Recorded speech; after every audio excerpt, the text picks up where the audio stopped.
Storytelling Podcast, episode number 66? Sure. Welcome to the Storytelling Podcast, where everything's fictional, even you. And now, here are your hosts, two guys and a girl who lie for a living, Garrett, Zach, and Chrissy. Hello, everyone, and welcome to the Storytelling Podcast, the podcast that's all about fiction, and more fiction, and telling the best truths through the medium of lies. I'm your host, Garrett Robinson. With me, as always, faithful co-hosts ZC Bolger, currently filleting his microphone, and Chrissy Moss. We are independent authors, self-published authors in multiple genres and so on and so forth. Not with us, as always, is Scott Richards. His computer is dead. We have officially received an announcement from the local hospital. His computer is DOA. So that's sad. What's up, guys? How's it going? It's going. It's going. It's been an interesting week. Tell us about your interesting week, Chrissy. Have either of you ever listened to Nathan Lowell's book, what's it called? Quarter Share? Quarter Share. No, I really read that series. Quarters to share or quarter share? You really need to. Okay. I have been listening to it for the... No, it's so good. Okay, good. And you have to listen to it. He does the voices so well. Like, each of the characters, he just makes it come to life. Like, when they're tired, they're... Like, in one of the books, they have a CO2 overload, and so the text of the whole thing starts getting slower and more lethargic and everything, and he totally gets into it, and it's so well done. I don't know why, but I can't stop listening. Is it sci-fi? It's sci-fi. Wow. It's actually a series. There's quarter share, half share, three-quarter share, full share, double share. Like, it's Captain Share, Owner Share. Yeah, it's like a whole deal. I think it sounds from the series title that he was like, I'm going to name the book Quarter Share. And then he was like, oh shit, I need a sequel. Half Share. Oh, people like that one too. Three-quarter share. Well, it goes half full. And it makes sense because that is the share of the profit you get from the ship as you go up in rank. Okay, cool. So it's the following of the one dude going up in rank. And you would think, okay, you're following the adventures of this guy in the galley. He's not really doing anything. There's no gun chases, there's none of that. And yet it's so captivating you can't stop listening, and I don't know why. Cool. I'm on the third book, and the third book actually has, more exciting stuff happening. So it gets more exciting as you go.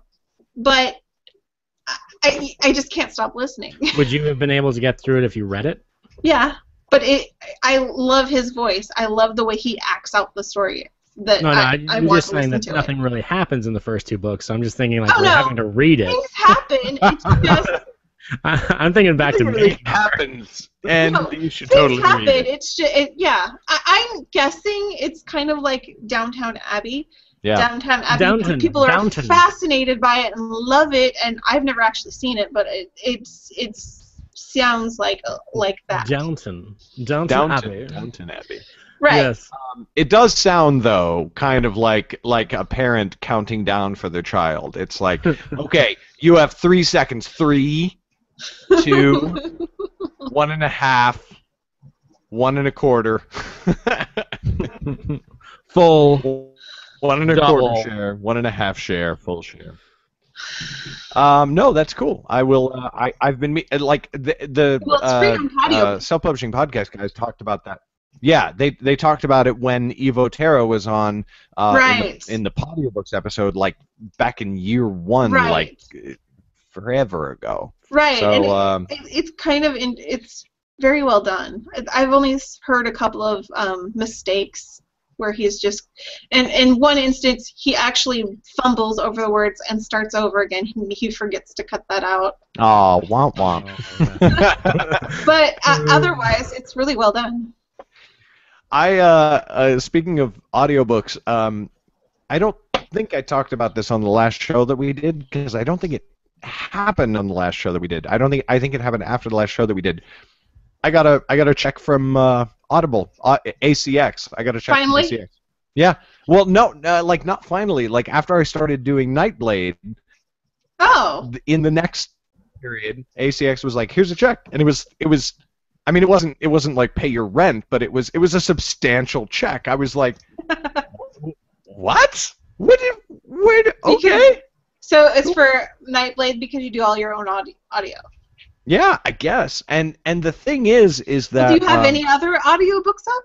None. I have non-zombie, but that sold like 2 copies since I published it. We need to do Realm Keepers. My brother wants to do Blade.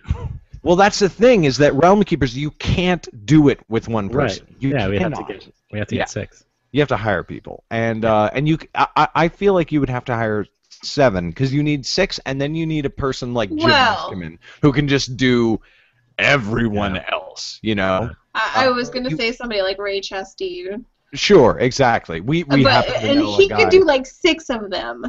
Yeah, we happen to know a guy named Jim Meskimen, who, by the way, I mean, let's just do a random shout out. He does the impression guys on YouTube. He's fantastic. Yeah, he's awesome. He's so good, and he's done so many audiobooks throughout his career and a bunch of acting and random stuff. But I'm like, let's get 6 people to play the kids, and then let's get somebody who can do everybody else. Right. But you know, it's one of those things that you can't really get around to. Like I'm doing Nightblade, and I'm doing. Let's kickstart it. Right. Ozak. Yeah. Anyway. Yeah, So ACX was like, "Here's your check for all of your audiobook sales," and I was like, "What? What?" That's a couple like, I got what do you call it? You know their bounty program. No. Do you know about it? Okay. No. So if somebody signs up for Audible, signs up for audible.com, and your book is the first book that they download, you get a $50 bounty. So what? Yeah, so that's like if anybody listening, or you guys, you're a self-published author, you're probably gonna get at least a few people who will just get the audio, who will sign up for Audible and get your book, and then be like, "Oh, I like Audible," and they stay signed up, because they have to stay signed up for a certain period of time, and to make sure that people don't just like randomly cancel and whatever. But if you can get those people who have never done Audible before, but they signed up and your book is the first book, it's $50. So awesome. I'm just saying. It was really nice to get a check in the mail. Well, I mean, they have all those programs where they do the whole, get a free book on us by going to this slope URL. Well, that's the thing, is that all those people, those are all YouTube people, and they're like, go to audible.com and sign up for a free trial and do the thing. You get a free book when you sign up for Audible, and you get 1 free book every month if you sign up, but all these people are forwarding you to the trial. Audible just wants to get you on for the trial, and then you get the free book, and then certain percentage of people forget to unsubscribe. And anyway, I don't know. It's cool. It's awesome. I would love for Audible to sponsor my YouTube channel. I mean, because I've done that. There's no subscribe, really. It's just that you have an account now, because I have an Audible account with like 20 books on it, because they gave away a whole bunch of free D&D ones. Yeah, but you can do that. You can also do the subscription. You can do a monthly subscription. Yeah. Exactly. D&D books, as in fictional D&D books. No, like the TSR. Actual non-fiction D&D. Yeah. Yeah. I meant they aren't actual people who went and battled. I meant they aren't players' guides. No. They're actual, like, I think they're short stories. Will we did one? Hello? Yeah. Yes. Nope. You're there. I didn't hear what you said. I said I think they're short stories that have been done by, voiced by like Felicia Day and Will Wheaton and stuff. And Will Wheaton. Will Wheaton. And there's like 10 or 15 of them that you could just download for free. That's pretty sweet. That's totally badass. It's totally badass. Totes badass. And I think Neil Gaiman has one on there that's free. The interesting thing about ACX that I noticed when I started publishing my audiobooks there, you don't set your price. You can't set your price at all. You just say, here's my audiobook, and they determine the price. So for each episode of Nightblade, I think it's like $4, and for the full book it's, I don't know, they also take forever to publish your fucking book. It takes forever. Well, is it set on how long it is then? No, they do they do a whole review process, and I've had episode 2 took like 5 days, and episode 6 took like 5 years. I know it took like a couple of weeks, and it's very unpredictable. But the thing is like, if you think about it long term, you just put the audiobook there. It's just there, and then you start getting money. So that's nice. It's nice to have too if you can do it for your Amazon account. Oh, totally. When you're selling it makes it look good because it's cheaper than, say, Audiobook or something. Right, exactly. And I've got I put Hit Girls up on ACX's program, like looking for a narrator forever ago, and nobody submitted. So for Nightblade, I was just like, F it, I'll do it myself. Screw this. And I'm very glad I did. Yay. Right. Oh yeah. Bill Dowis chimed in and said, holy shit, I'm actually here live. First time in a long time. Hey, Bill! Hi, Bill. Whoop, whoop. We don't see enough of Bill, I don't think. Not since he stopped doing STP or SPRT. Spirit. Did you guys see what happened to Spirit? No. Everybody quit except for Trish. What? All of them quit. So it's just Carl and Trish? No, Carl quit too. Carl quit first. What? And so did everybody else. And so that was left was Trish. And Trish is taking over everything, and she invited 2 other people to join her. Wow. So Trish and 2 other people. Huh. And I can't remember their names. Was not aware of that. How long ago was that? When did that happen? 2 or 3 weeks ago? Not very long ago. I catch up with them sporadically. Spur is the kind of show where I guess I used to like everybody who's involved, and now I know Trish and I like Kurt. Don't know who these 2 random people are, but I don't listen to the show unless it's like, we're doing an interview on this topic with this person, and I'm like, I'm gonna listen to that. Yeah. Yeah, I've had the same thing going on, but I managed. I think they're doing or just did one with the author of 2,000 to 10,000 words a day, which I thought was kind of interesting.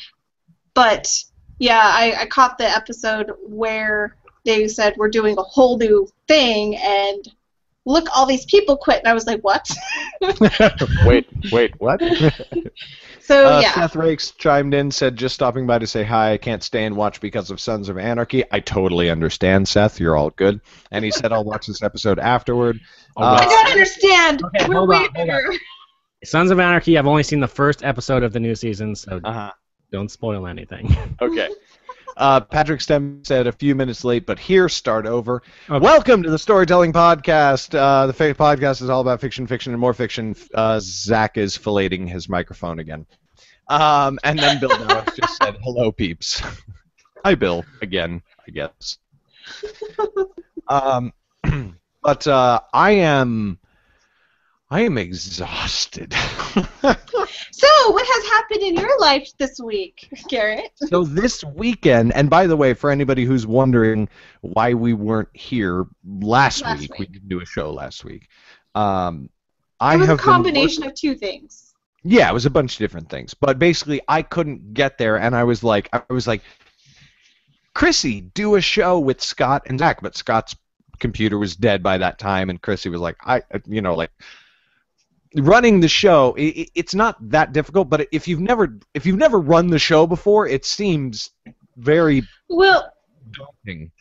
It would have been just me and Zach because Scott's computer broke. We've decided that when there's just 2 of us, any 2 of us, it's not as good. So, exactly. That's why we got the 4th person, is if one person drops out, you still have 3. But if 2 people drop out, that kind of sucks. Right. So it's all your fault, Gary. Yeah. It is all my fault. But even though, even though the self-publishing podcast, even though Dave doesn't actually talk that much, like if you're breaking up. just listen to it, he has a very small minority. Yeah. Oh, I am. Can you hear me now? At least for me. That was super lag. Okay. Am I back now? You're yes. back. Okay. Maybe. Podcast, even though Dave. Okay. Crap. Are you? I'm just gonna. I'm just gonna blow through. No, I'm not having issues with me. But I do understand what you're saying.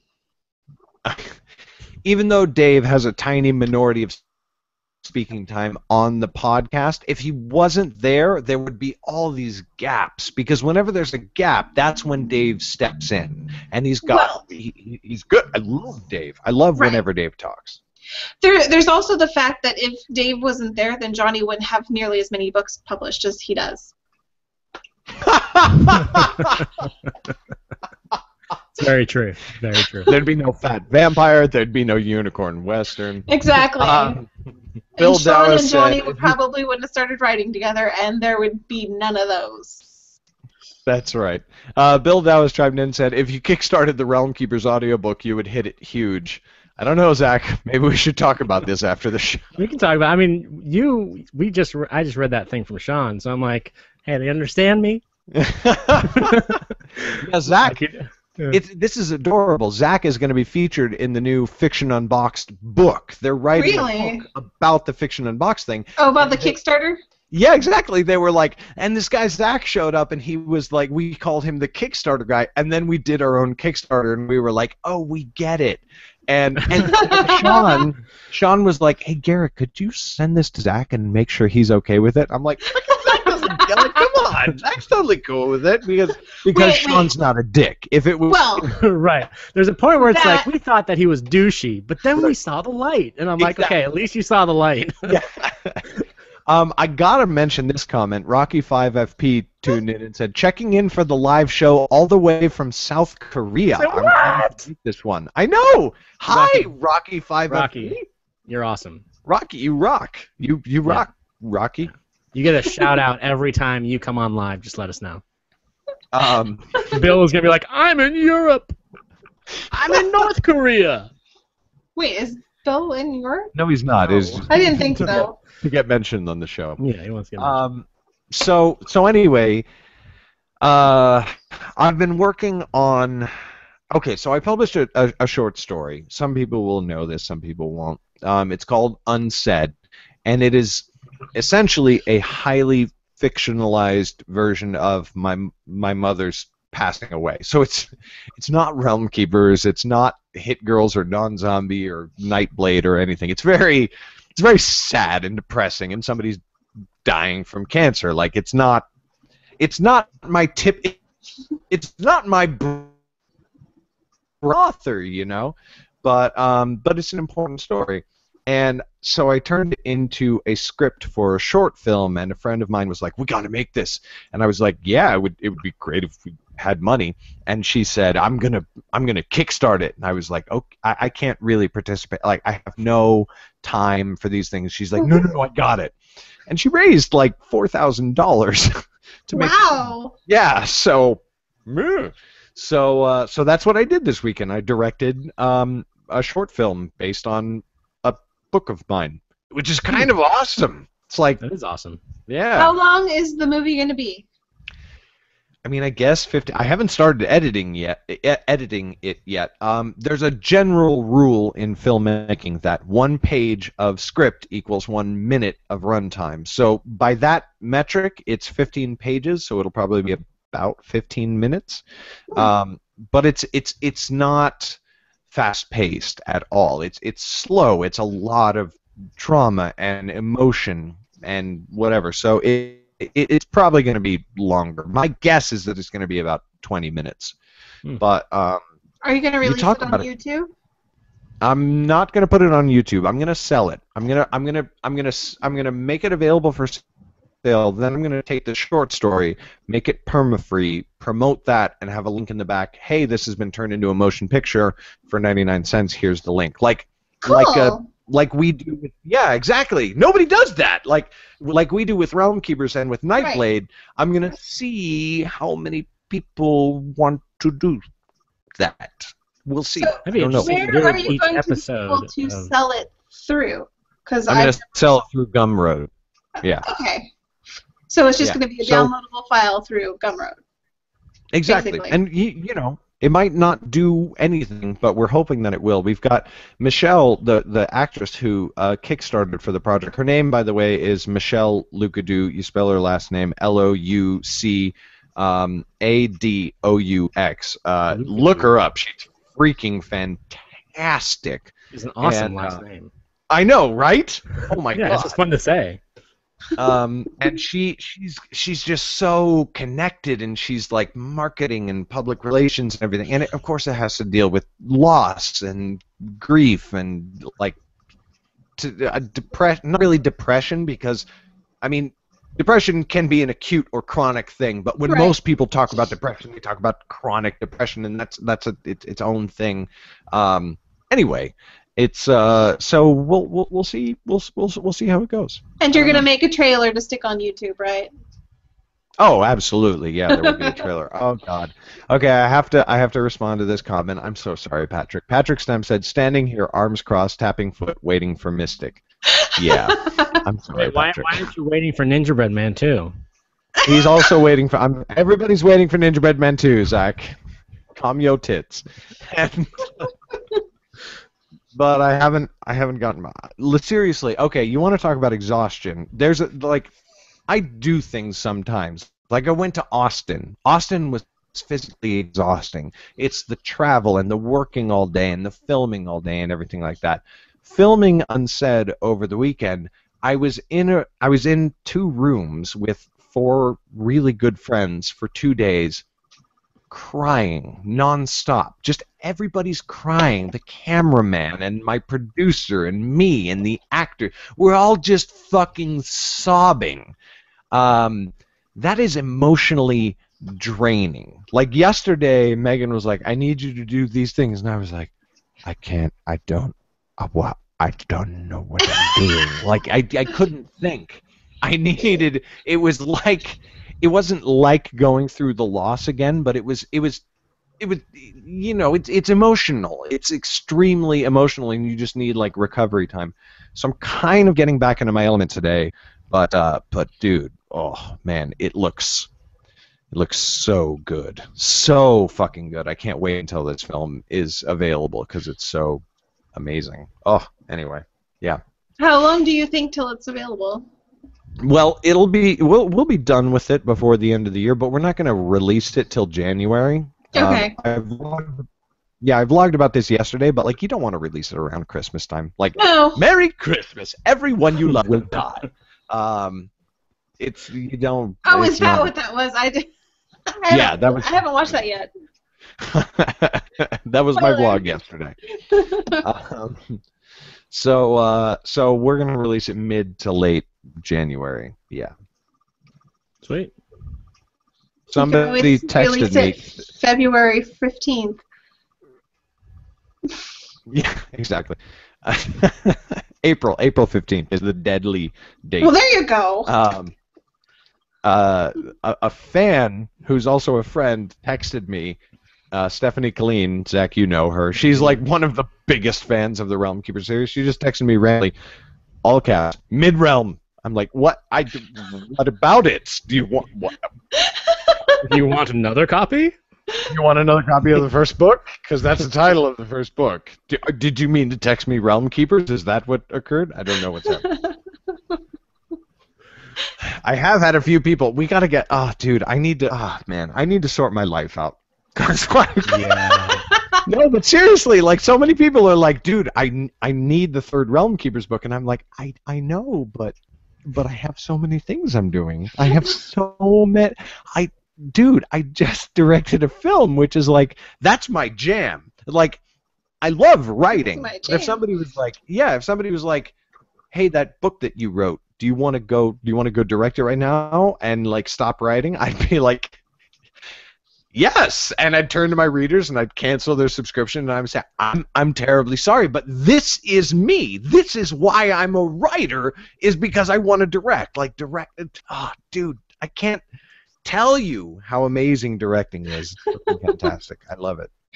Bill Dowis said, but I am in North Korea. I think he's fucking with us. I think that's maybe not just accurate. a little bit. Maybe a little bit. And Tyler Underwood said, holy cow, haven't been able to see you guys live in quite a while. Good to be back. Welcome, Tyler. We're happy to have you.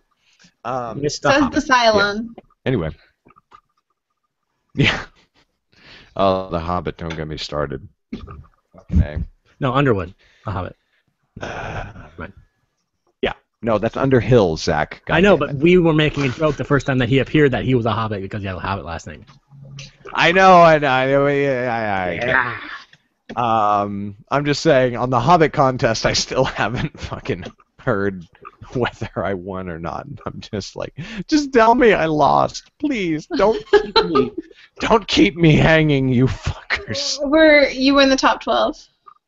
I was tied in the points. I was tied for first place with like 54 other people the U.S. Yeah, and 12 people. I thought you said 75 people go. 75 people go around the world, but it's 12 from the U.S., 1 from Canada, 8 from the U.K., blah, blah, blah, blah, blah, blah. So I'm tied for first place in the U.S., but... with 55 other people. Yeah, and the points don't matter. It's all about your video. The points are 20% of your score, and the video is 80% of your score. So being tied for first place honestly means almost nothing. So anyway, whatever. I wonder how the person in second place feels. I know. It's like, about that comment. God damn it. Look at me second. What's that mean? It means fuck you. That's what it means. It means you're fucked. Scott Richards tuned in. I guess he can watch on his phone or something. Dude, Scott, you could be in the Hangout if you wanted to. Just do the Hangout from your phone. He said, I'm here and watching. Don't do anything. Yeah, right? He said, don't do anything amazing until I'm back next week. And Bill Dowis said, fuck, I've been waiting for Ninja Bread Man 2 for years. You have not. F you. It's been done before you started Nightblade. You had 2 chapters left to write, and then you started writing. I know. Are you serious? There's only 2 chapters left? Yeah. Shut up. I'm midway through the second to last chapter. That makes me feel less bad about me having 4 chapters left of my book to finish. Yeah. But see, Garrett doesn't get any text from me anymore, because I've just accepted the fact that it's not going to happen until he decides to do it. Well, so, Garrett. I need to finish Mystic. Here's the deal. People have already paid for Mystic, and I'm like, it's like us with Wormspire. Like, dude, for the whole first couple months of this year, nothing mattered because people had bought the paperbacks already, and we were like, we need to do nothing else but this book. And we were like 3 months behind. That was horrible. Yeah, exactly. And Mystic, okay, here's the deal. Mystic was supposed to start, right? And the week that it was supposed to start, Michelle calls me up after not talking to me, after not, updating me for a while, and she's like, hey, so I funded the film, and we have $4,000, and we need to make a short film by blah date. And I'm just like, fuck, it could not have been a worse time. And yet it was awesome, so it's one of those things where, like, now I basically need to not sleep and not do anything else until Mystic is done. So, and then Ninja Bread Man, and then Third Realm Keepers, and then the third book, which, spoiler alert, it's not a spoiler, is going to be called Darkfire. So there you go. You're listening to the podcast. There you go. That's the official announcement of the title of the third book, Darkfire. And if any of our listeners are not fans of the Realm Keepers Facebook page, go like the page there, because we're going to be using that for some things about Realm Keepers 3, such as I think we should, ask what their ideas of third title is, because we have one idea, but I'm not like 100% on it. You know? Yeah, So Zach suggested it, and I was like, I really like it. Yeah. It's good. It's good enough that like we'll totally roll with it, and we'll be very happy if it were like if we're there. But that's a great idea. Like, hey, so here's the general idea. What do you guys think for a title? Yeah. So go to Facebook.com, people that are listening right now, and search Realm Keepers, and you should see the page, and just hit like. Our page. Yeah, totally. Because we'll be announcing it on there, and then get notifications on the page because Facebook fucking sucks for promoting your shit. Ugh, I hate fucking Facebook sometimes. You realize we've been doing this. Sometimes. We've been doing this for what, 32 minutes or more? Have we? Jesus and Christ. I haven't even given my update. Oh, give your update. I don't really have an update. I just thought it was funny. Oh, God damn it, Zach. No, You're like Crystal back in the day. Why don't you ever ask me to vamp? Well, okay, Crystal, vamp. Yeah, I don't know what vamping is. No, I've been working on wedding stuff. That's honestly what's been taking up my time. So. Matt and Andy have been like hounding me about wedding stuff. I'm like, dude, why are you guys hounding me? Fuck you. But that's Zach's brother, Matt, and one of his best friends, Andy, who like both take like Matt is your best man, right? Right. Yeah, so Matt's his best man, so he's responsible for the bachelor party and the groomsmen in general. And then Andy just like has the personal responsibility. He's like, no, I want to make sure this is awesome. I want his bachelor party to be the best. I want us to be like totally coordinated and the best suits and da-da-da-da-da. And they're like, why haven't you gotten sized for your suit yet? And I'm just like, I don't know what I'm doing. So, it's fun.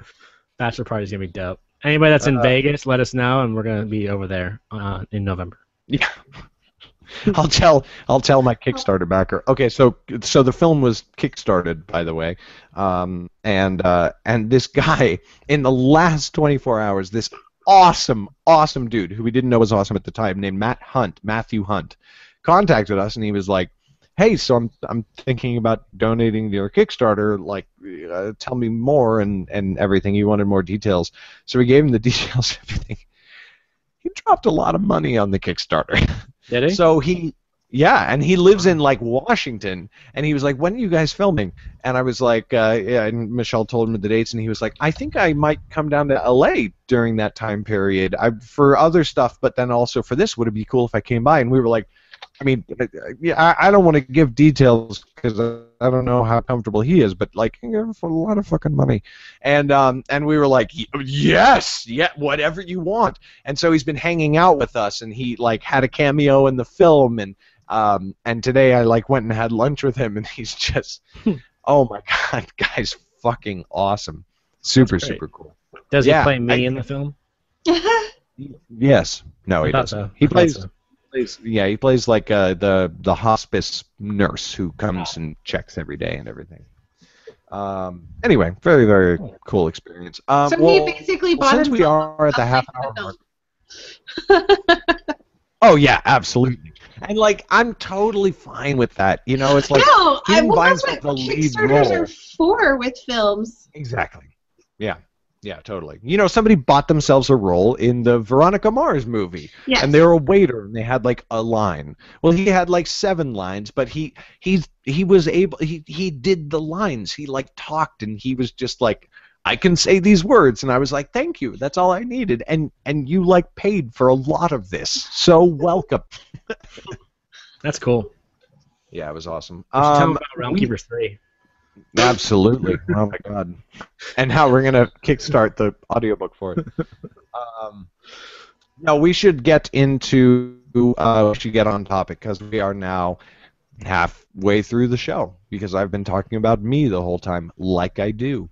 So tonight's topic is about the Mary Sue character, and this was a Chrissy suggestion. I'll just like kind of introduce it. The Mary Sue is a character trope, I guess, that's prevalent in a lot of fiction, and it's generally like a sort of derogatory term if your main character is a Mary Sue.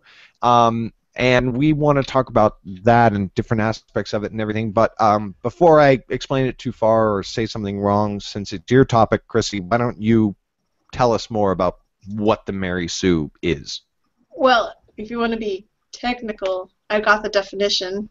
It is Ooh.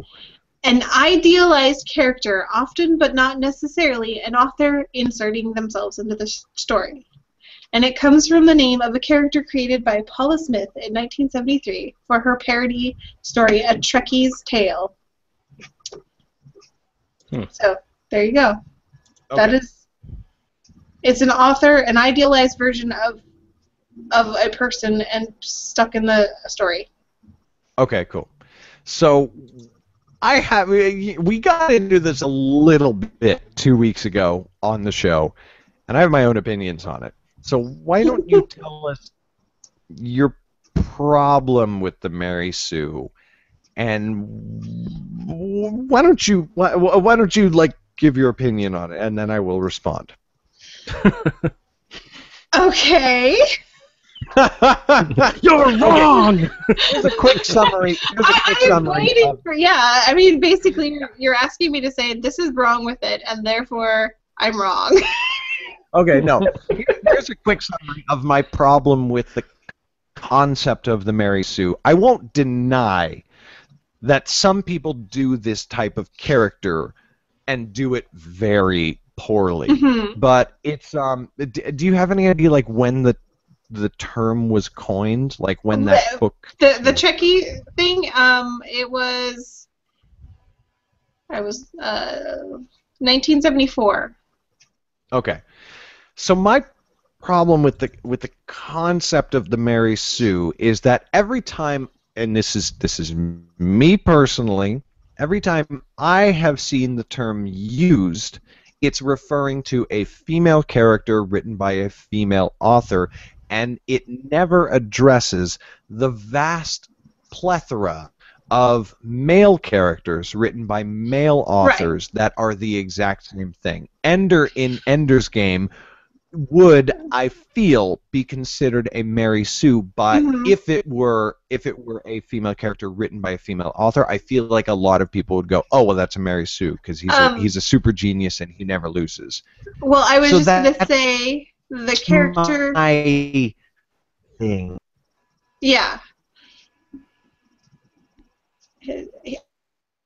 I think we lost Garrett again. Oh crap! I'm on a I see line. him. There he is. He's talking. Okay. So yeah, the hello? Mm-hmm. Yep. I think you're on the line, Chrissy. Just go ahead, roll with it. The story I was just talking about, quarter share, full share, etc., etc. Yeah. He is very much a Mary Sue in that book, the main character, and it's because he's super smart. He goes through all the tests to progress really, really fast. He is everything just kind of falls into place for him. And while that is a Mary Sue, that doesn't mean it's not interesting to read or listen to. I think it can be done well because we sometimes want to read, like for Quarter Share, it's about this character progressing through the ranks of this thing, so we can get a full description or a full like overview of all of this different kinds of lives in the Starfleet, right, or whatever you call it. So the character, the Mary Sue, it's a vehicle for the storyline. It's not necessarily that just his wish fulfillment, I guess.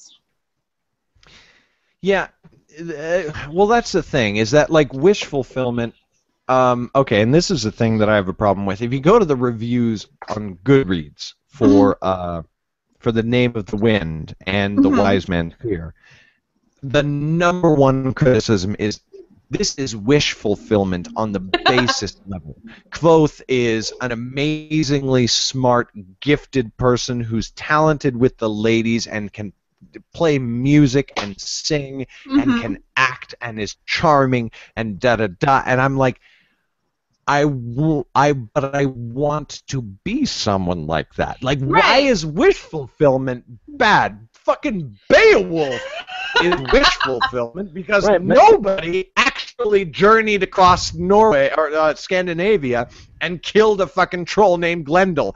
That is something that some Viking dude wished they did and created. Right, but I don't see how anybody could see that that's bad, because that's what every book is. I mean, it's a Dude. wishful, like, that's what it is. You Luke Yes. know? Skywalker, how Harry you create your Potter, main characters. Neo, Right. You are fucking correct. everybody. Danny Calloway, I was like, man, I would love to have this power. That's how I thought it up. You know? Right? The Realm Keepers. Fucking Exactly. wish fulfillment. And that's kind of my problem. Now, I will admit that there are. I mean, there's badly written characters. Sure, there's characters who's just like, well, that's mighty convenient that you just did the thing or whatever. And then what do you call it? In Nightblade, a lot of good stuff happens to the main character Lauren because she starts off with this dagger. In the first episode, in the first 3 chapters, she steals this dagger, and throughout the course of the book, people see the dagger and they're like, "Oh my God, you're one of them. How can I help you?" And she's like, let me out of prison? And they're like, okay, yeah, tell your masters that I helped you. And she's like, I will do that. Thank you. And I'll freely own up to this. That's like a bit of a Deus Ex Machina, but at the same time, she's really stupid about a lot of things in the world. She wants to be a world-class thief, but she's just fucking bad at it. And then also the dagger itself, I mean, no like major spoilers, but the dagger itself is going to become a major fucking problem way down the road because clearly she's representing a very powerful group of individuals but has no actual affiliation with them. So you can imagine that when they find out about this, they're not going to be happy. So that's I see. I feel, go ahead. I feel like there's a little bit of a difference with the dagger thing. Like, I don't see that being as a Deus Ex Machina because it's it just gets better every time it's said.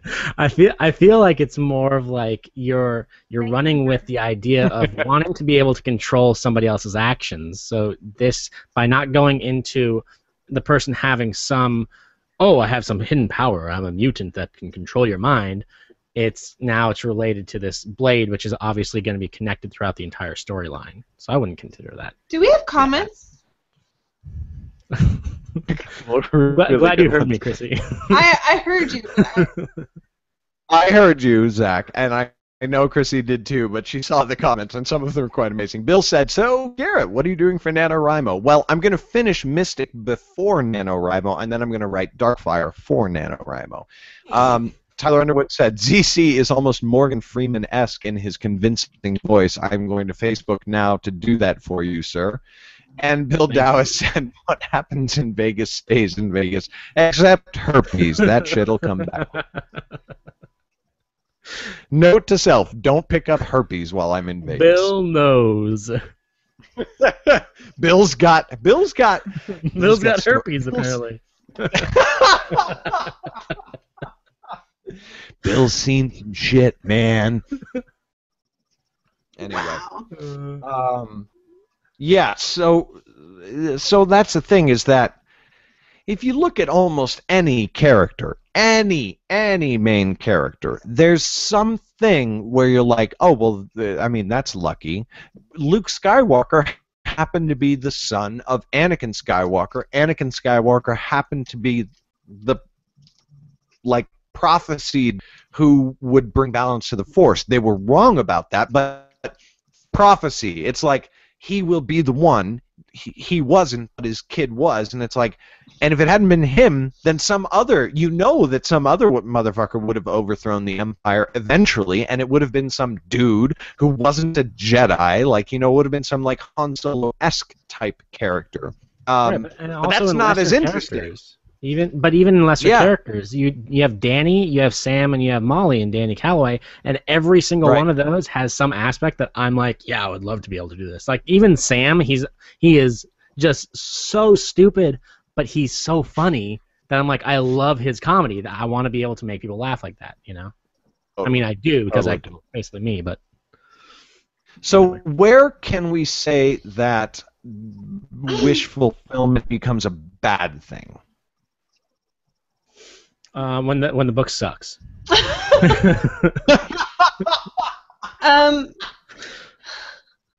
Amazing. I've been reading the TV trope about this, and they said there's not a consensus as to what a Mary Sue is, and there's also a male version which is a Marty Stew or a Gary Stew depending on who says it. So the usual description of a Mary Sue is a dramatic backstory. The canon protagonists are all overwhelmed by admiration for her beauty, the wit, the courage, and other virtues. So she's an amazing, or he is an amazing, wonderful, beautiful person who's very charismatic and are quick to adopt anything and find their true companions. And so they're or even characters who are antisocial and untrusting still fall in love with them. It sounds like Disney, every fucking Disney cartoon. Every fucking Disney cartoon. Yeah. But it works, you know. every 5-year-old, 6-year-old girl wants to be a Disney princess. Yes, and I think Zach had it right. Is when it's a bad book. Yeah. Seriously. I think to a degree that's the thing is like I didn't like The Name of the Wind. Kvothe is just the basest form of wish fulfillment. It's like shut the fuck up. Just like come on, please. He's not wish fulfillment any more than Spider-Man, Superman, Batman.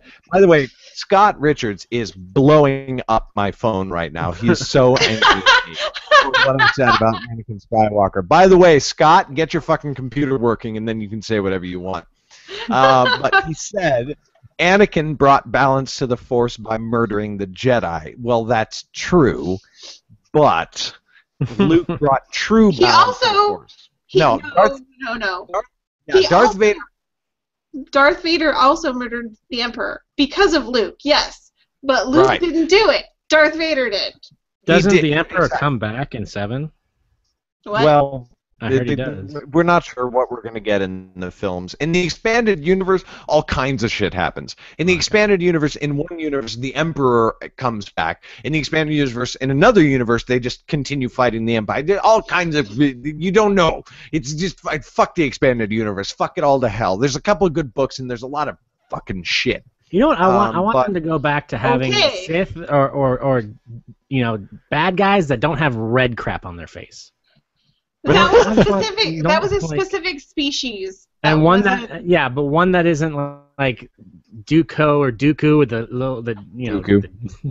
curved looking the limp lightsaber. Yeah, the flaccid lightsaber. It's kind of bending to the side there, Dooku. What's going on? Oh well, it's my age. Didn't like him. I was rather annoyed with the whole Darth Maul thing because all he was in there for was the one battle. He didn't say anything. He didn't have any particular anything to do with the story. But that one fight scene was the only good thing in episode 1. Okay, yes. The only there was but why are you going to just introduce this amazing looking character and not use them for anything except for this one battle scene? Yeah. No, it would have been awesome, but that's like Boba Fett. And everything. But that's like Boba Fett. Boba Fett doesn't do fuck all. He doesn't do anything. He doesn't fight anybody. Like he's background. That's my point. Is that at least Darth Maul had a awesome battle scene. Like that alone is like, dude, Darth Maul's pretty badass. Boba Fett falls into a Sarlacc. He doesn't do jack. The books make Boba Fett way more interesting. But that's the expanded universe, and it's just like you don't. Wait, you said okay. I have to say this. You said Boba Fett, and I got the picture of Jar Jar Binks. Jabba the Hutt. Jabba the Hutt. I knew it. And I'm like, he didn't fall into a Sarlacc? No, he got sliced and diced. No, he got choked No, he got out. choked by Slave Yeah, I Leia. know. That's right. By That's what everybody's I- bondage fantasy. You know, a lot of Star Wars nerds have had their girlfriends dress up as Slave Leia and choke them with a chain. You know it's happened. I need one of those. Never mind. I want you to choke me with a chain. Anyway, so the Mary Sue. I can already tell this episode's pretty far off the rails. But getting back into it. So I that's the thing, is that you can have a bad character. I'll be right back. Okay. You can have a bad character, but I feel like people are quick to leap on an idealized woman as a Mary Sue more quickly than they're apt to leap on an idealized man, because idealized men are the foundation of much of fiction since fiction, you know, Right. like Yeah. Odysseus is like supposed to be this super genius who learns how to do everything and is a cunning warrior and devises strategies, and he sleeps with the lesbians, and he does, you know, he beats the Colossus and the giant, and all of his men die, but he survives, and he's charming, and he meets all these people. Dude, that's like one of the oldest pieces of fictional literature we have. He's a freaking Marty Sue. Like, I don't know how else to describe him, but you don't see it that way because the book is good. So if you dislike right. a book, yeah. So if you dislike a book even slightly, I feel like it's very tempting to jump on it. Chris, you're still muted, by the way, and say, "Oh, well, that's a Mary Sue or that's a Marty Sue." I don't know. Am I? No, I agree with you, but I mean, honestly, this is the first time I've ever heard the term, so it's new to me. I haven't seen it in any reviews before, but Yeah. I've never read a book and gone, "Oh, that the author just wanted to be awesome, and that's what he's Right. writing." And I'm like, I've never thought of that, because I've gone, "Oh, this sucks," or I've gone, "Oh, that's pretty awesome," because I want to be able to do that too. The Right. only time I've actually had that reaction is when I was reading fan fiction. Honestly. Fan fiction, actually, okay, I've read some fan fiction where I've had that kind of thing, because I'm Right. going, okay, this is the, you know, this author that's writing is, Right. this isn't their character, that's what, so, It's didn't not put just a yourself into the character, story. it's them. yeah, Yeah. exactly, yeah. No, it is the best possible version of them because We'll they write were a story where off- basically, like, you yeah. Yeah. Yeah, so I don't know. I don't know how useful the term is, like, in general. And I because I'm, you know, very, whatever you want to call it, I'm very conscious of feminist issues and da-da-da-da-da. I see it used on female characters a lot, and I'm like, how? I don't see why you can't use it for both. I would use it for both. Well, I don't see why you can't, but I see that people don't. I That's just think my it's problem. stupid that people don't. That's what I'm saying. It's like, Right. you know, Mhm. it's Yeah, just absolutely. a character, so whatever. So I think we all agree that we like those kind of characters. Damn it, I prefer nights Yeah. where we disagree. No, I agree. Yeah, we prefer those characters, but it's like if they're written horribly and As long as they're well written. yeah. Exactly. But that's the thing, that it's not even a character. I mean, I guess it's kind of a character, but it's like all characters, like interesting characters, are written like that. Yeah. You know, so Yeah, very much so. yeah. But I honestly, for a moment, I do prefer nights where we all disagree, and like I we're agree. right up until the 59-minute mark, and we're like, but I just have to say one last thing before we get okay, blah blah blah blah blah. Okay, end of the show, everybody. Here's the end. Bye bye. Yeah. I agree with that, Garrett. I agree with that. I mean, you can, if that's something that you don't like. I could see how somebody could read Ready Player One and be like, oh well, this is just, you know, like, imagine growing up with nothing and then solving the puzzle and you become like basically owner of the freaking world. I could totally see That's what the Harry appeal. Potter is. Basically, yeah. Yeah, it's the same totally. thing. Like it's like, And, you know, any rags to riches kind of story, that's what it is. And that's why people read them, is because I'm in this horrible place or I'm in this mediocre place and I want to dream about somebody rescuing me, the princess, being rescued by the prince, or finding a lotto ticket that gives me the riches of the world, or whatever. That's what we want to believe. Yeah, I don't see this. I don't see this term being able to honestly be used like in true form. I honestly think it's like if you have a problem with the book, it's not because of that. It's because of something else, some other aspect of this book. Totally. Like how it was written, not necessarily that character. Or how it's presented, yeah. Yeah, how it's presented. They're not given enough, whatever. The ones I've seen, they're not fully developed characters. Sure. Right. Okay, good. So they're not fully developed characters. That makes sense. That makes sense. Right. And so all it is, beautiful, amazing, wonderful. But there's no flaw. Every person's got a flaw, even if they are this beautiful, amazing person. Something's wrong with them. They can't be perfect. Okay. So. True. Well, then I guess we're all on the same page. I think I'm picking the topic for next week, so I'll think of something. Yeah. We should make next week talk about Scott Anakin and the dark side and restoring. Yeah. Next week we'll talk about Anakin bringing balance to the Force, and Scott will just tear me a new asshole. Well, there you go. Yeah, I like that. All right. Any other tremendously salient points? I can already hear my kids starting to beat down my door. Any tremendously salient points before we sign off? People go to Facebook and like the Realm Keepers page. Yeah, please do go like the Realm Keepers page. And for me, selfishly, if you want to check out the short story that I just directed a film about, it's Unsaid. It's on Amazon. Garrett Robinson. There you go. Chrissy, what do you got new happening? What's the deal with Mermaid's Curse? We didn't even ask you. I got 4 more chapters to do.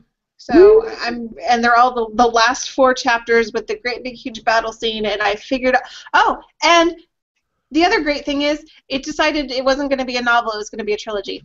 Yay! Nice. Maybe you should stop writing that and write something else called Day Knife. Fuck you.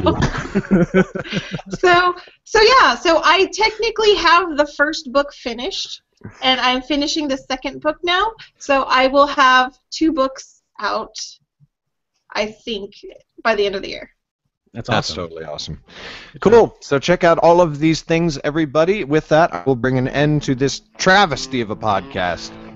Next week, we'll see you Tuesday, 7 p.m. Pacific Standard Time with us and Scott Richards. I'm Garrett Robinson. You can find me at garrettbrobinson.com. Zach is on Twitter at ZCBulger, and Chrissy is at ChrissyMoss.com. We'll see you next Tuesday night, everybody. Good night. Shout out to South Korea.